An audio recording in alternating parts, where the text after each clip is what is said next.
Today by Top Secret. Pope Joan, the woman pope. The legend. Pope Joan was a female pope who allegedly reigned for a few years sometime during the Middle Ages. The story first appeared in 13th century chronicles, and was subsequently spread and embellished throughout Europe. It was widely believed for centuries, though modern religious scholars consider it fictitious, perhaps deriving from historicized folklore.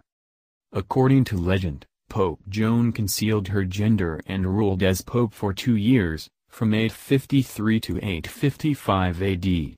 Her identity was exposed when, riding one day from St. Peter's to the Lateran, she stopped by the side of the road and, to the astonishment of everyone, gave birth to a child.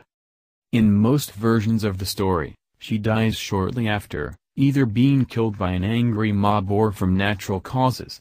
Her memory is then shunned by her successors. From the mid-13th century onward, the legend was widely believed. However, a problem with this legend is the fact that there is no Pope John XX in any list. It is said this reflects a renumbering of the popes to exclude Joan from history. So what can we uncover?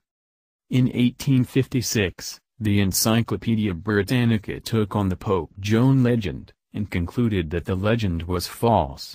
Here's an excerpt from the article there. The grounds on which this conclusion is arrived at may be briefly stated.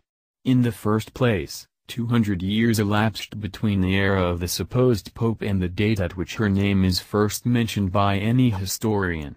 In the next place, there were at Rome, during the time assigned to her papacy, 4 persons, who each in succession sat on the papal throne, and left behind them many and various writings.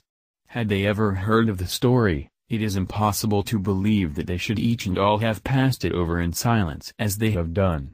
In the third place, all the contemporary writers, without a single exception, attest that, immediately on the death of Leo IV, the papal chair was offered and accepted by Benedict III. Well, that was Pope Joan a woman. Write what you think in the comments.